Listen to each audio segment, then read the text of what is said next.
Books in translation is not really a genre, but it is something that I love to read. Every year, Women in Translation Month comes around, and I find some of my favourite books of that year. So this year, I'm going to try and read as many Women in Translation books as possible in August, despite also having plans to read many other things.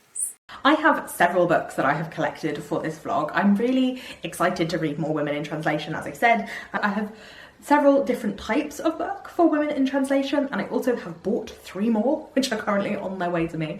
So I'm definitely been over keen, and I don't think I'm going to be able to get to all of these, but I'm going to try my absolute best. So the one I already owned before the beginning of this is The Aeneid, which obviously is not by a woman, it's by Virgil, but this translation is by Shadi Bash, and Shadi Bash is a woman.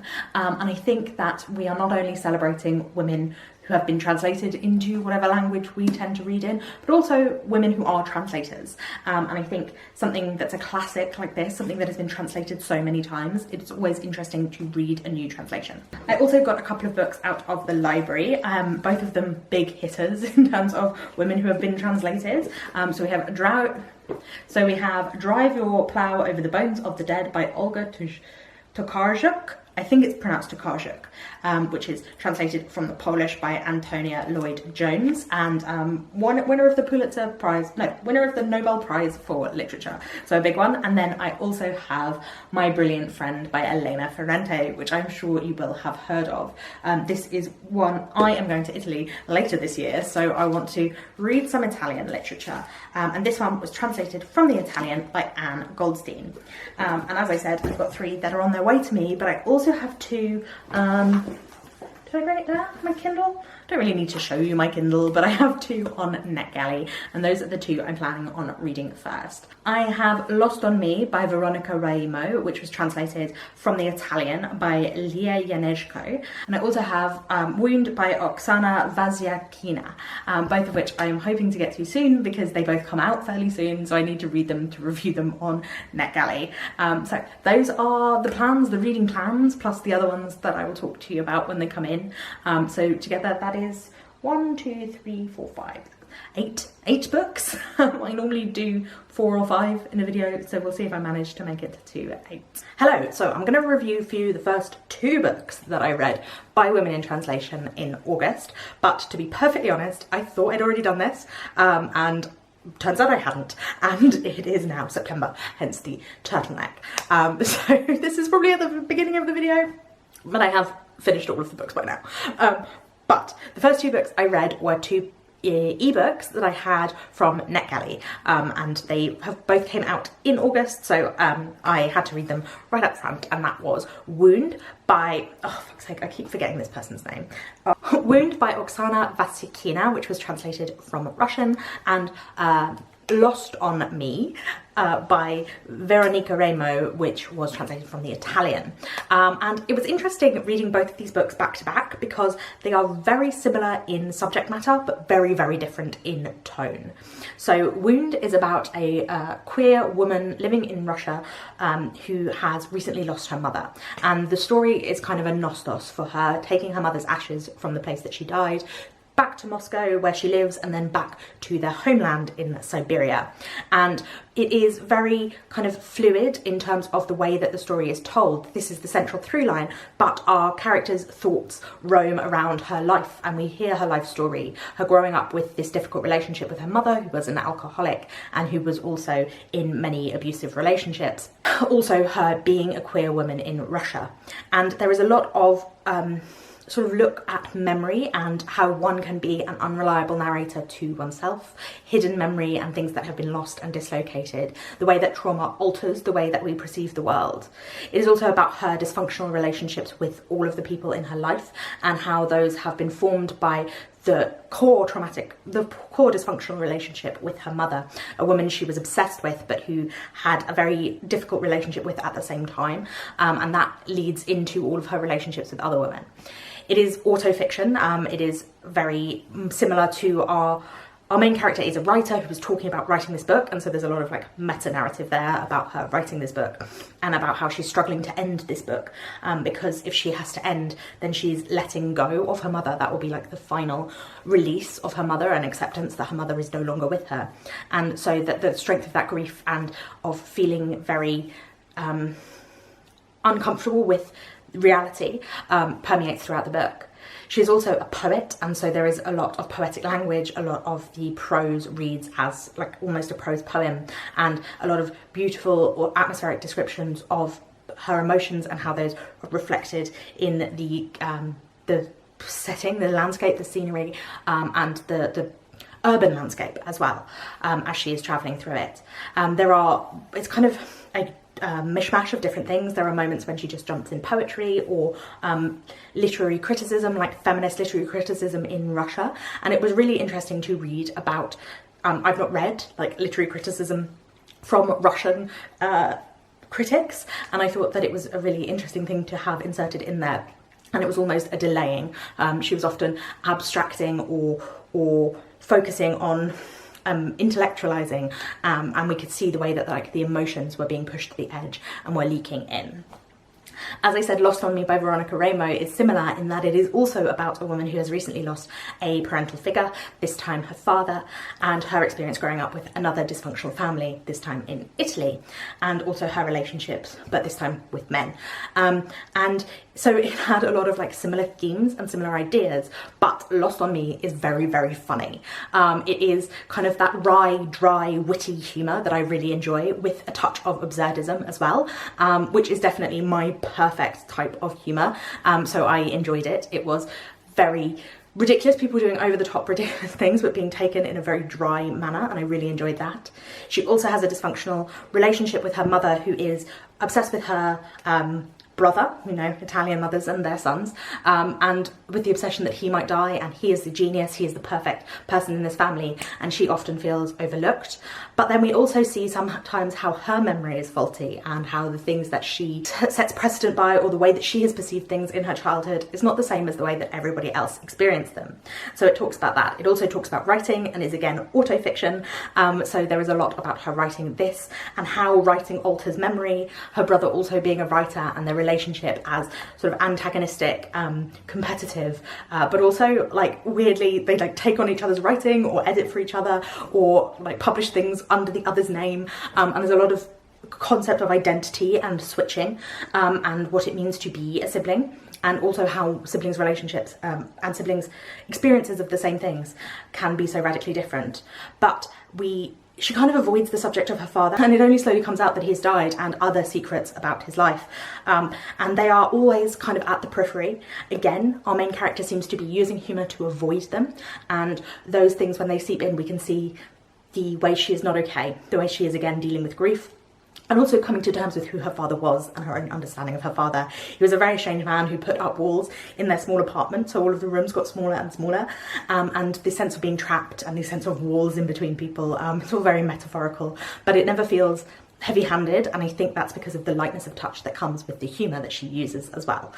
So I really enjoyed both of these. They were both great starts to Women in Translation Month, especially because if you've been watching my channel, I've been complaining about how often I complain about books, and how often my reviews seem to be negative. So it's nice to have two books to gush about. Hello, I just got back from work, as you can probably tell, because I am very sweaty and day glow yellow, but I got some book post, and it is all Women in Translation Month book post. I think I got scraped on the way back. I think I showed you there was a combine harvester issue, and I got climbed into some brambles, so I'm looking a little worse for wear from the knee down. Regardless, I have some post. It's Women in Translation Month post, so I thought I should open it with you.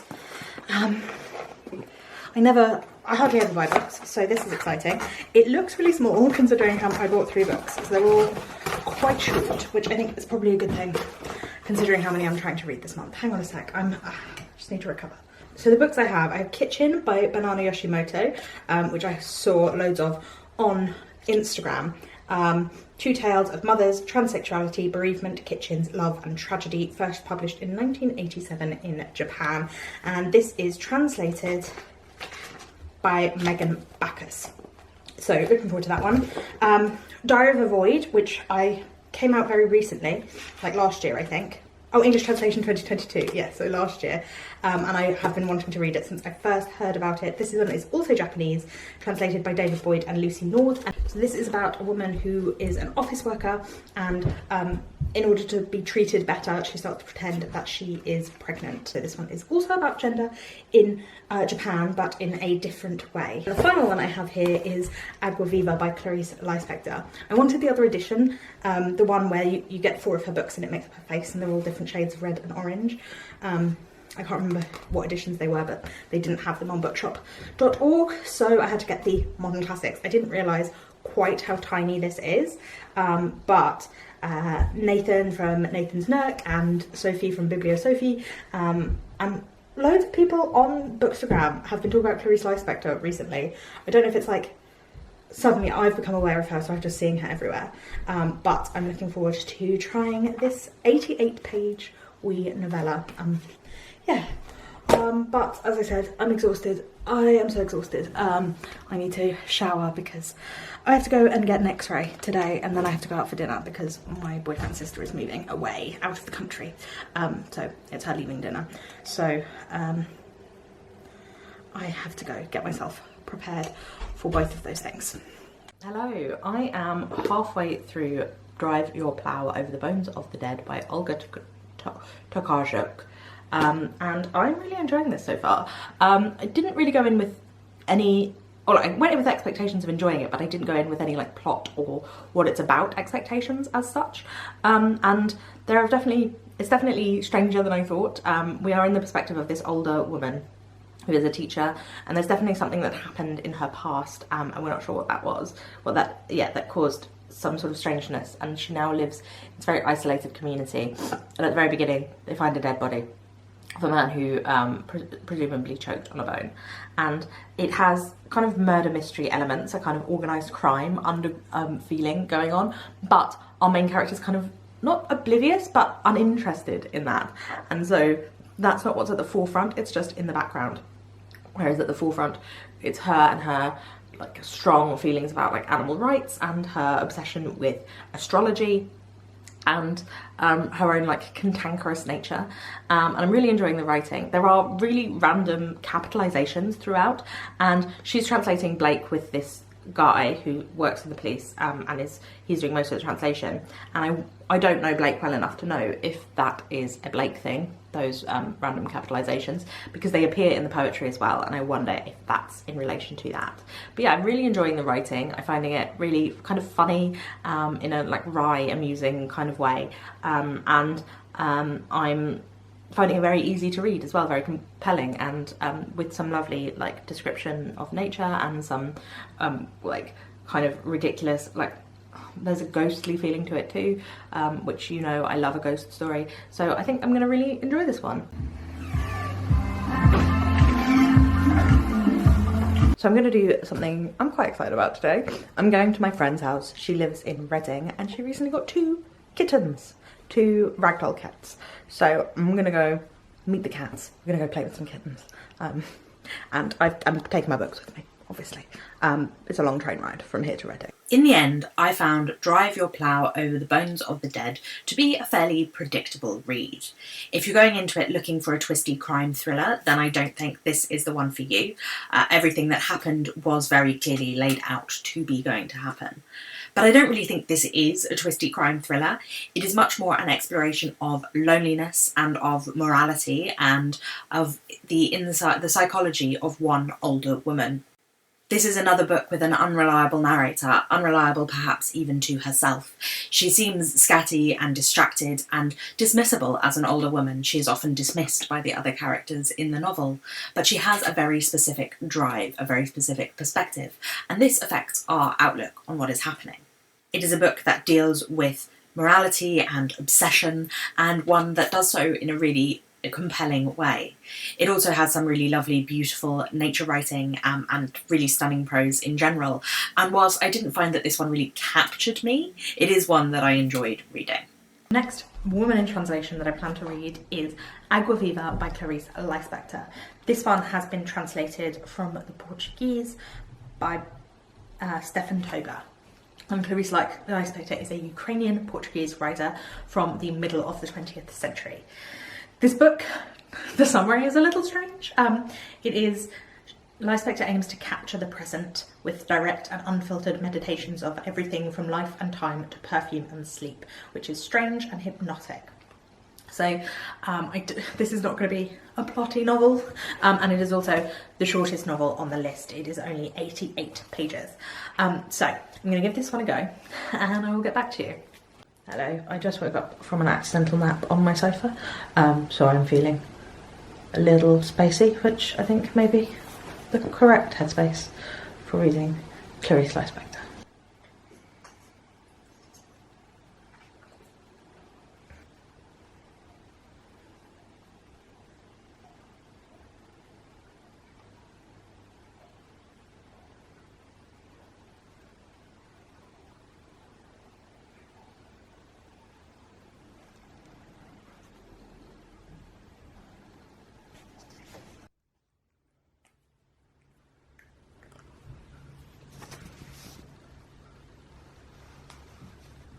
Hello, so I'm very small way in. I'm 10% of the way into this 88-page book, but I wanted to capture this because by the end I might forget.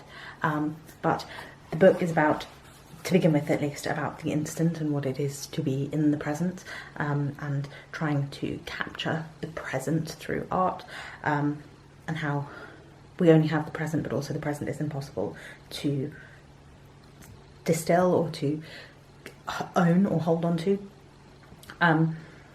Anyway, it's got me thinking about death. It's not about death, and it's not a sad book at all, but it's just got me thinking about the instant and the moment, and the present is all that we have. So there is no future that exists or past. Those are things that do not exist. So what is, we only have the instant, and how does one, like, what's the point of the instant, the point of there is no, the future is not real, present is true, but it slips away, it's so insubstantial. Perhaps there is no point continuing on into the future because there is no future, because it's not a real thing. I don't know, getting nihilistic after a nap is only natural. Okay, so I lied. I had the intro to this, I had already finished the book. I just forgot to intro it beforehand. But I was right. This book is, so I had gone into this thinking that it's only 88 pages long, I can finish this in one sitting, nice and easy. But a combination of not being fully prepared for the style of this writing and also horrible migraines meant that that did not happen. This took me a lot longer than I thought for such a slender little book. As I said in the introduction, it is an attempt to capture the present. I don't even think you could really call it a novel, although it is.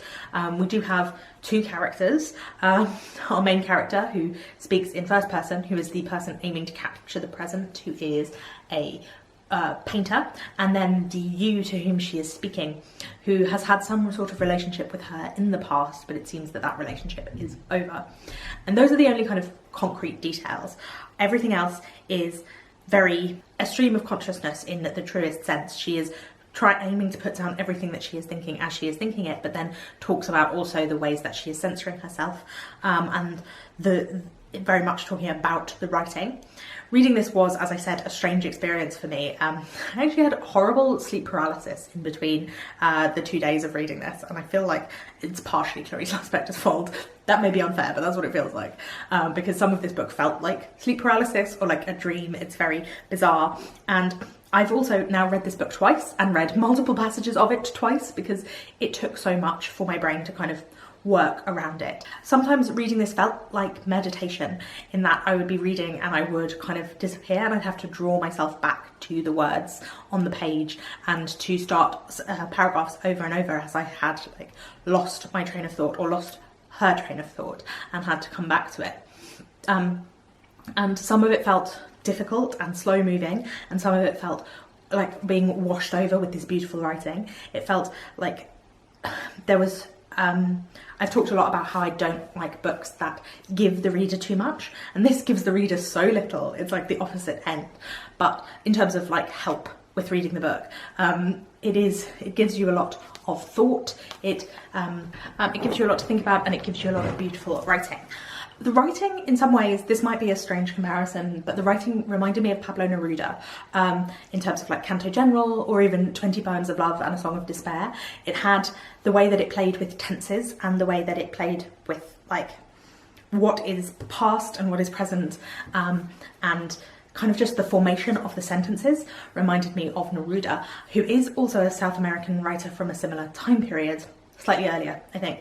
But yeah, that's the vibe it gave me, and I guess it gave me poetry vibes in that sense as well, very much focused on language. And there are moments when she tells you that, read therefore my invention as pure vibration, with no meaning beyond each whistling syllable. So there is a way to read it where you literally do just let everything wash over you. And I found myself doing that in moments, but at other times she really slows down and holds on to you as a reader. And I felt like there's a lot of talk of like being in the woods and tangled roots, and I did feel sometimes stuck and trapped in with her writing. And then sometimes it's also incredibly relatable. I am melancholy, it is morning, but I know the secret of pure mornings and I relax in the melancholy.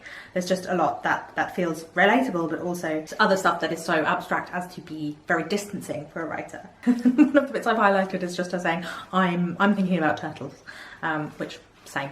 So yeah, it was an interesting read, something very different from what I tend to read, not something I've picked up before, but I definitely think I will read more Lispector. I will just know what to expect going in, I guess, that kind of abstraction and a kind of book where you're constantly pausing to think. There is a lot of like the way she sets off chains of recognition. The way she writes is in that chains of recognition, and I found that it made me do the same thing. My brain would go off along those chains of recognition. So an interesting read, like I said, a very different read for me, but one I definitely think I'll be coming back to, both the book and the writer. Hello, so the final two books that I'm planning to read for this Women in Translation reading vlog, because the end of August is rapidly approaching, are both Japanese novels. So I have Diary of a Void by Emma Yagi and Kitchen by Banana Yoshimoto.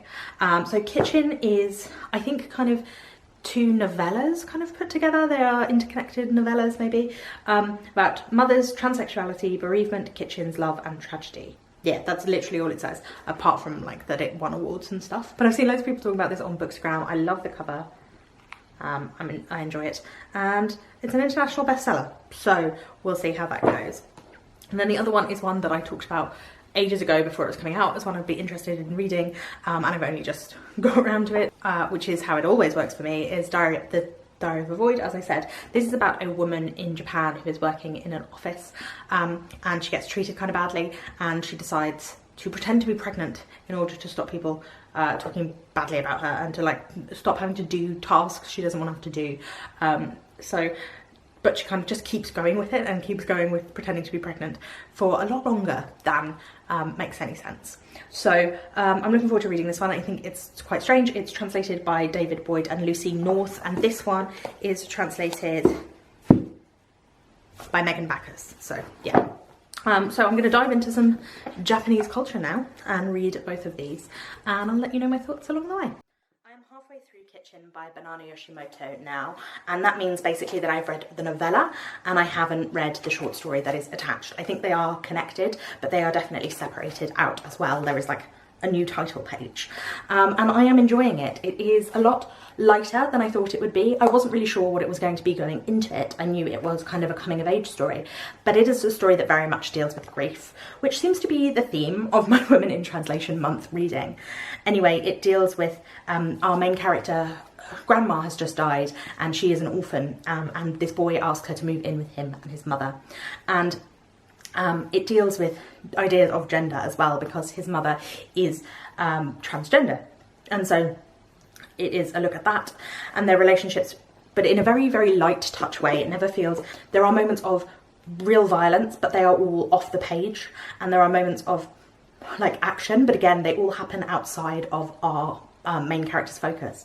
Our main character's focus feels very still and very interpersonal, the centre of it being her relationship with this boy, her friendship, her connection with him, and her experience growing up, leaving university, and of dealing with grief, both of them, how they deal with their grief and how that shapes the way that they move through the world. It's called Kitchen because our main character is obsessed with kitchens, and there is also a lot of discussion of food, which is something that I love reading about, food writing. I think in novels it can be super evocative, and also It seems to reflect well the emotions of our character. She hides herself in food and she escapes from food. She's trying to make herself a home.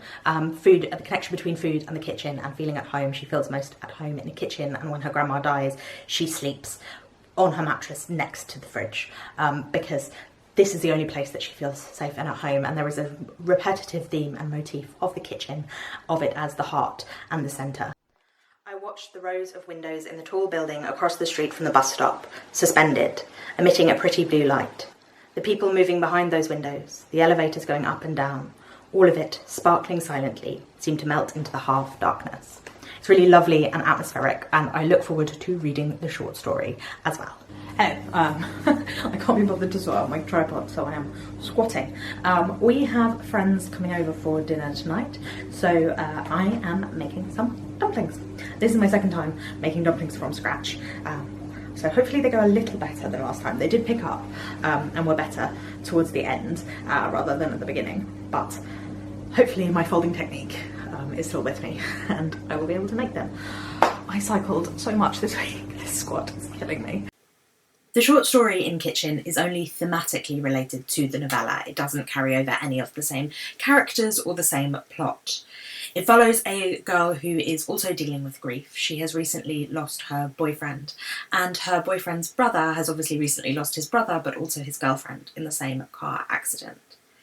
She is dealing with her grief through running and through isolating herself, while this boyfriend is dealing with the grief by dressing as his dead girlfriend. She meets a strange woman on a bridge one day, and some slightly magical things happen after that.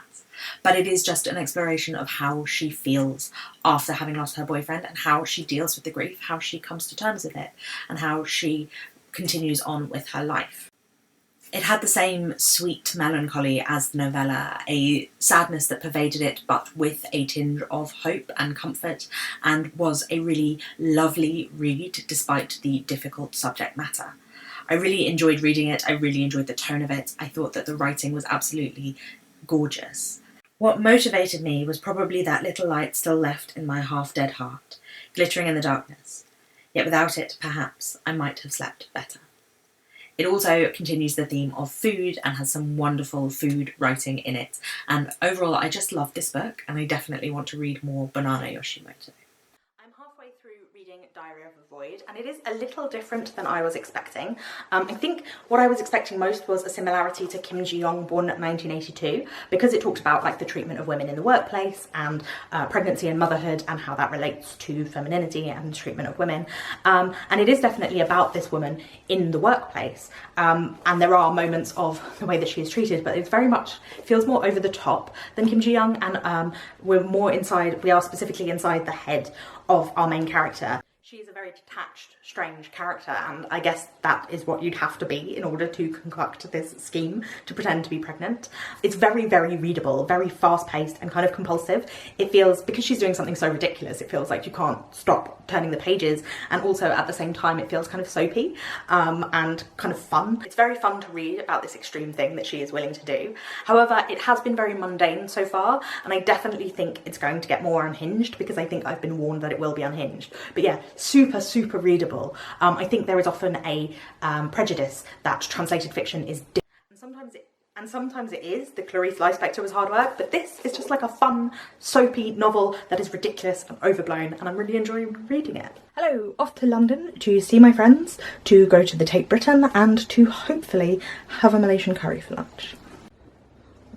Is it a video? Yeah. Oh. But you don't have sound in it, do you? Sometimes. Oh. I ended up feeling kind of ambivalent about Diary of a Void. There was so much potential there, and some of it I really did enjoy, but I didn't feel it quite lived up to what I wanted from it.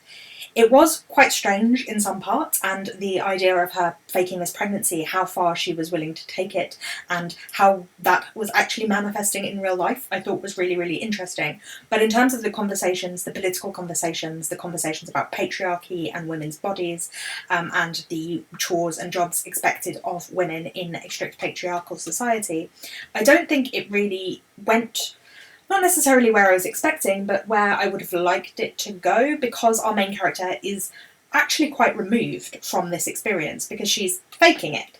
And so she does come into contact with the experience of other women through going to an exercise class, and we see other women's experience both before and after birth. But in some ways it just felt like we were going through the mundane motions of her working in this very boring job and her feeling very disconnected from the work she was doing, and her trying to find a spark of life for herself, and to find a space for herself as well, because it wasn't just talking about patriarchy, but also the extreme working norms in Japan and the expectations of people at work. I think I enjoyed it, and it was very, very easy read, as I said earlier, a very fast-paced, kind of slightly sarcastic, funny read, but it wasn't quite as surreal or quite as political as I was expecting and as I would have liked. Hello, I was just editing this video and realised I never wrapped it up. So, those are the 6 books that I read for Women in Translation Month. I enjoyed most of them and I had a really great time reading Women in Translation. If you have any recommendations for ones I didn't read, please let me know in the comments down below. I'm always looking to read more, even if it is not August. As you can see, I avoided the 2 chunky books. I was reading a lot of other chunky books in August, but hopefully I will eventually get to Shadi Bosch's The Aeneid and to My Brilliant Friend before I go to Italy in October. But thank you for watching. Please remember to give this video a thumbs up if you liked it, and to subscribe if you aren't already. I put out new videos twice a week, so I will see you again very soon. I hope you enjoyed the video. Bye bye!